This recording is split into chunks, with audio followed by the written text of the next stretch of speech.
I was never the favorite. That was my sister, the golden child, the one who could do no wrong, no matter how cruel she was, no matter how much she got away with. My mom? She adored her. And me? I was just there, an afterthought, a shadow in my own home. It had always been this way. Growing up, I learned quickly that my opinions didn't matter. My dreams weren't important. My feelings? They were either ignored or ridiculed. When my sister failed a test, it was my fault for distracting her. When she lost a friend, I was probably the reason. When she broke something, I must have pushed her into it. And my mom? She believed her. Every single time that I tried to be the perfect daughter. I worked hard, got good grades, kept quiet when they insulted me. I never lashed out, never fought back. I thought maybe, just maybe, if I proved my worth, they'd finally love me like they loved her. But nothing changed. It all came crashing down the night they told me I had ruined their lives. It started with an argument.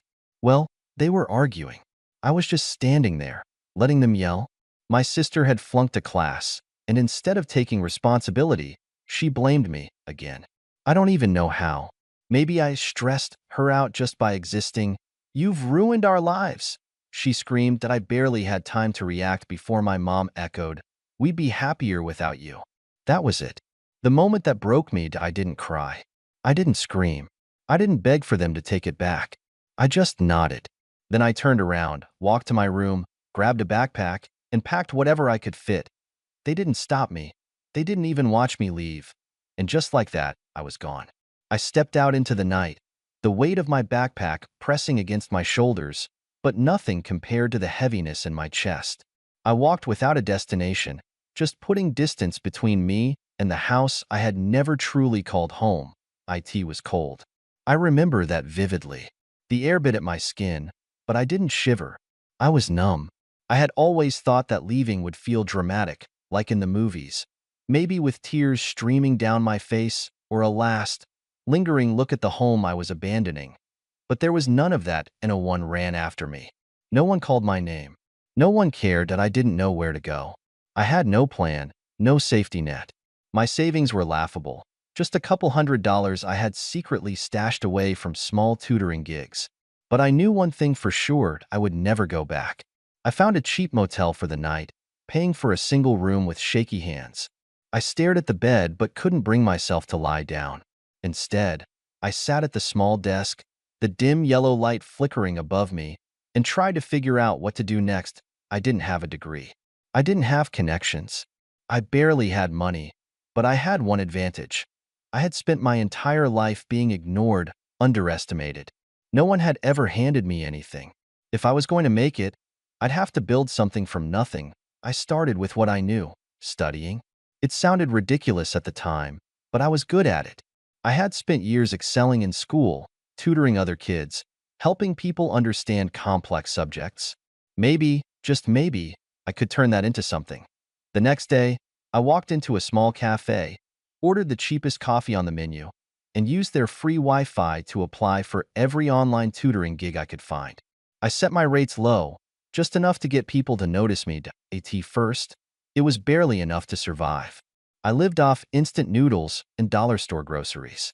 I rented a room in a shared apartment with 3 strangers who barely acknowledged my existence.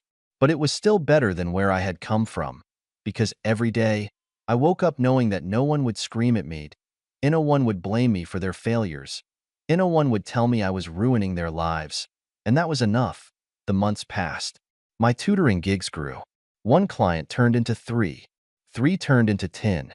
Soon, I was making enough to move into a tiny studio apartment, barely more than a box, but it was mine.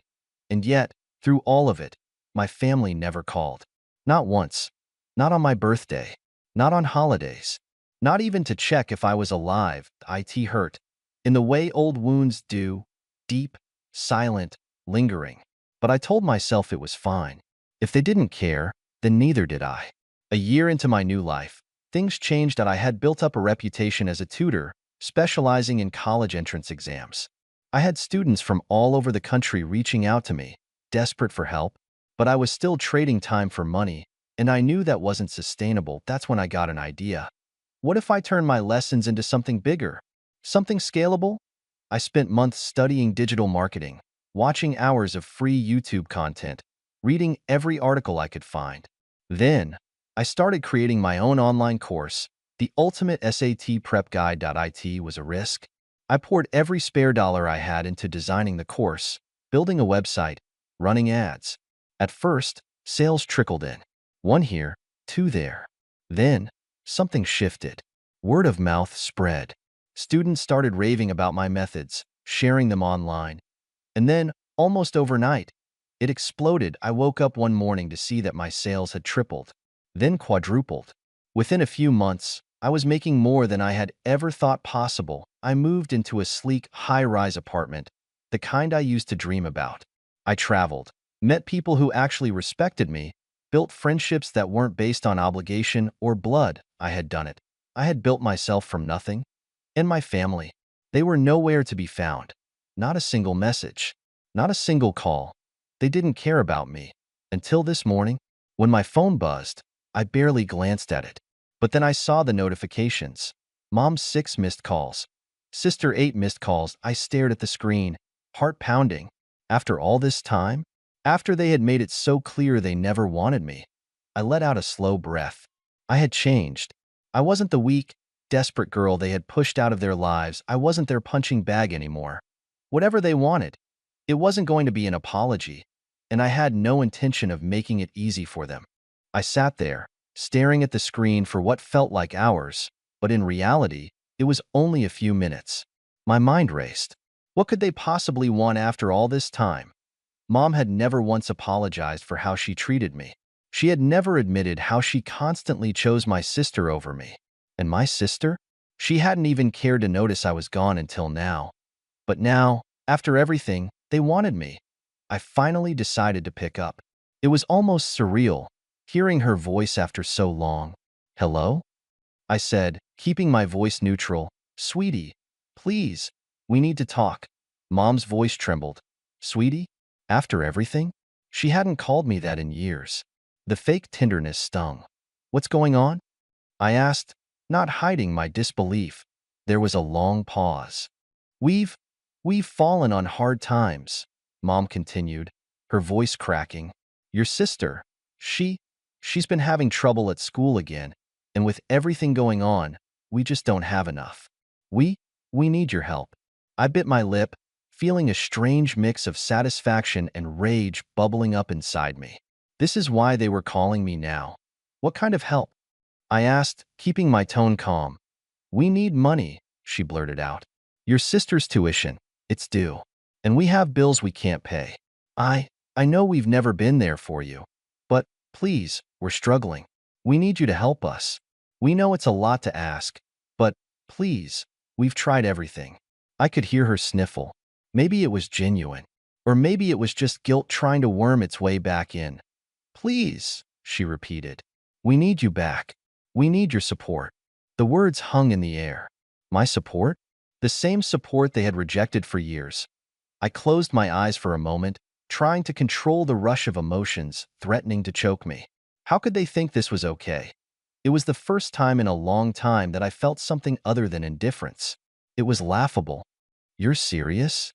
I said, a bitter laugh escaping my lips. "You really think I'll come back and help you after everything?" There was a pause, followed by my mom's desperate voice. "Please, don't do this. We know we messed up, but we're your family. You can't just leave us like this.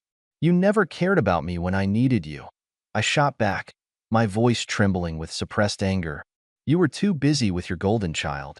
You let me disappear. You told me you'd be better off without me." I paused, feeling the rage bubble up in my chest, but I held it in check. I wasn't going to let them see how much they had hurt me. I wasn't going to let them twist this back on me. "I don't owe you anything," I said, every word sharp as glass. Another long pause. My sister's voice came through next, sounding frantic and panicked. I know I was horrible to you, but I need your help. I messed up, okay? I didn't mean it. I've been trying to fix things, but I don't know what to do anymore." I almost laughed. "Fix things? How did you fix years of pain?" "I don't want your apologies," I said coldly, "and I don't owe you my money or my help. You can figure it out just like I did. But please, just, my sister's voice wavered, but I cut her off. No. You should have thought about this before you kicked me out of your lives. I could feel my heart racing as I hung up the phone, but the adrenaline wasn't just from anger. It was from the satisfaction. The satisfaction of knowing that they needed me. After years of silence, of pretending I didn't exist, they needed me. I stood up, pacing the room, letting the reality of the situation sink in.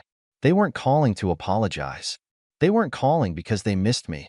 They were calling because they needed me to fix their mess. And now that they were struggling, they realized what they had thrown away. But it didn't matter to me. They didn't deserve me anymore that I was done. But deep down, a part of me wanted to make them beg a little longer. Make them squirm. The phone buzzed again. I glanced at the screen. It was Mom again, the same pleading tone in her message. Please, I know we can't undo the past, but we need you. I grinned. They had no idea what they were getting themselves into. The phone buzzed again, the screen lighting up with a new message from my mom. Please, I'm begging you. We don't know where else to turn. I stared at the message, my finger hovering over the screen. Part of me wanted to ignore it entirely. After all, hadn't I already given them my answer? But there was something about that desperation in her tone that made me hesitate for a moment. I shook my head. No, I wasn't going to soften. I wasn't going to be the one to make their lives better again. The thing is, I had built something for myself. My empire, so to speak. My success wasn't just about the money. It was about the power to decide who got to be a part of my life. And my family didn't deserve that privilege anymore. I set the phone down, walked to the window, and looked out at the city. From this vantage point, everything felt so distant, so small. The struggles of my old life felt like they belonged to someone else. I wasn't that person anymore. I wasn't their burden. Yet, the messages kept coming. I took a breath. I wasn't going to give in. I wasn't going to let them manipulate me with their guilt. And yet, deep down, there was a flicker of something. Maybe it was pity, maybe curiosity, maybe something darker. But I resisted. The next morning, I woke up to the sound of my phone vibrating on the nightstand again. A quick glance at the screen told me it was from my sister this time. I hesitated. Should I even bother reading this? But my thumb swiped across the screen before I could think about it too long. The message came in. I know I can't change the past, but I've been trying so hard to get into college. They rejected me, and now Mom's saying that if we don't get the money for the retake, I'll never make it. Please, please, I'm so sorry. I felt a pang of something unfamiliar.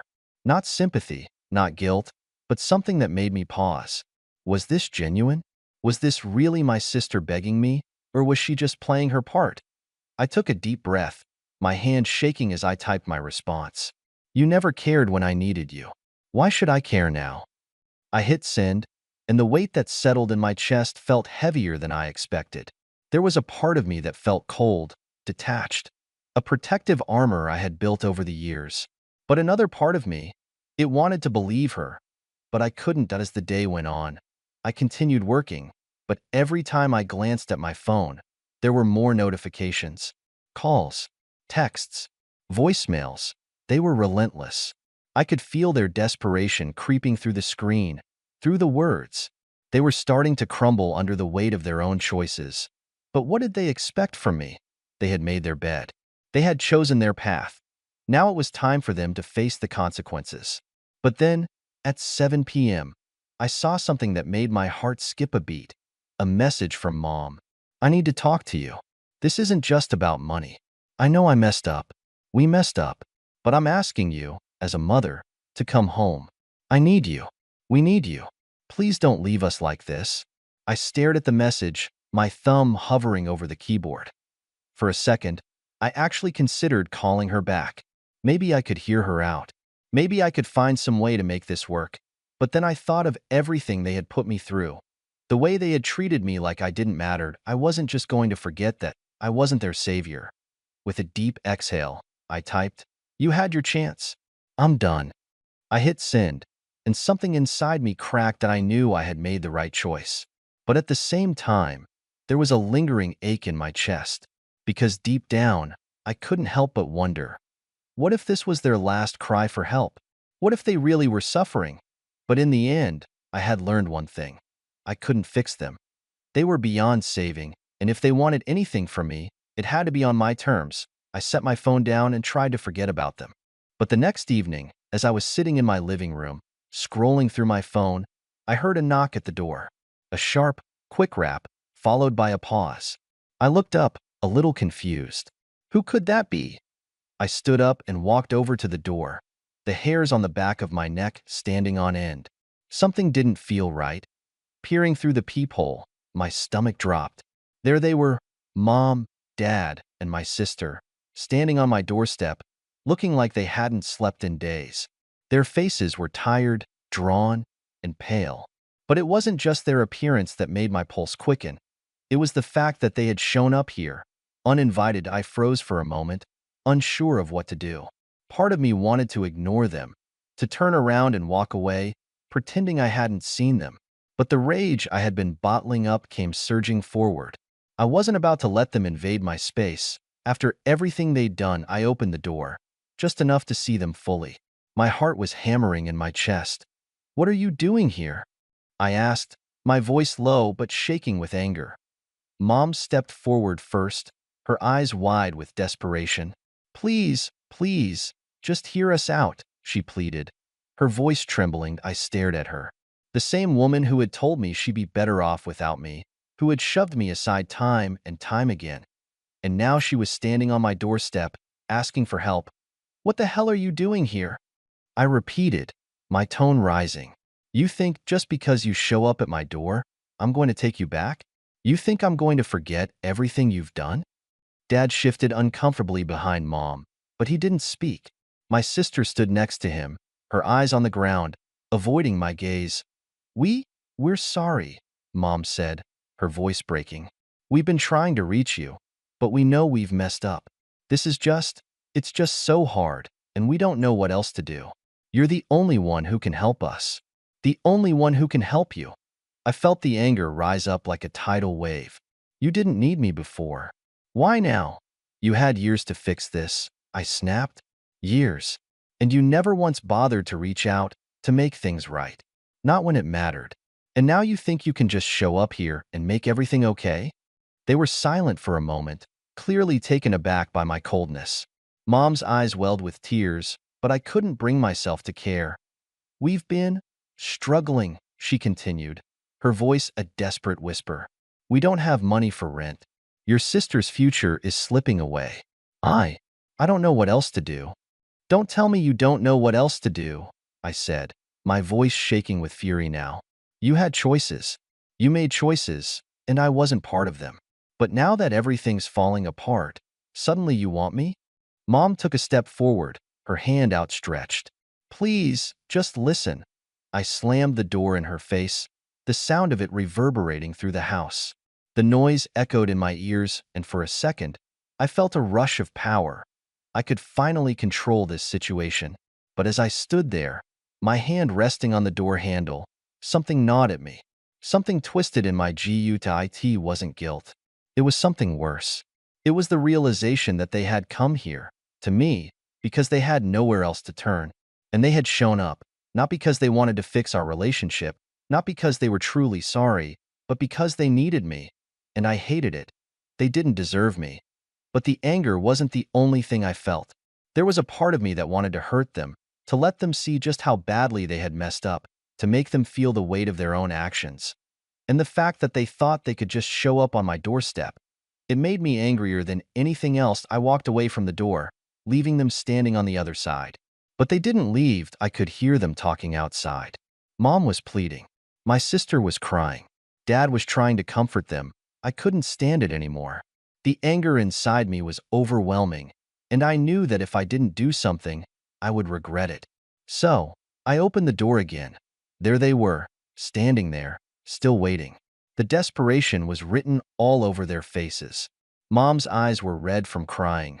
My sister's head hung low in shame, and Dad, he looked defeated, like a man who had lost everything and didn't know how to get it back. For a moment, I just stood there, taking in the sight of them. The family that had hurt me. The family that had made me feel worthless, invisible. And now they were here, asking for help. But what did I owe them? Nothing. I took a deep breath, and then, without a word, I looked at them one last time. No, you don't get to come here and expect forgiveness just because you're struggling now. The words came out cold, hard, like a knife slicing through the tension. I didn't feel an ounce of regret as I said them. They deserved to hear the truth. You had years to fix this, I continued, my voice steady but firm. Years to realize what you lost. But you didn't care then, and I'm not going to be your solution now. I saw Mom open her mouth to protest, but I held up my hand, silencing her. I've built my life, my success, from the ground up, and I'm not going to let you destroy it too. You don't get to come into my life and expect everything to magically change because you've hit rock bottom. Their eyes started to well up again, but I couldn't feel anything. No guilt, no remorse. Just a quiet satisfaction, knowing I was finally putting myself first. Go, I said simply, my voice unwavering. Fix your own mess. I'm done. With that, I closed the door for the last time. Weeks passed, and I kept living my life. My business grew. My network expanded, and I felt more alive than ever. I had become the person I'd always wanted to be, the person who didn't have to apologize for their success, the person who had learned to let go of the toxic parts of their past. I never heard from them again. Not even a message, not even a call. And you know what? That was fine. It was a quiet peace I hadn't realized I'd been craving. And as time went on, I came to understand something important. The people who hurt you, the people who abandoned you, are not the ones you should be looking to for validation. You're the one who matters. You're the one who gets to decide your future. And in the end, I had learned one very simple truth. You can't keep giving to people who never gave you anything back. The door closed for good.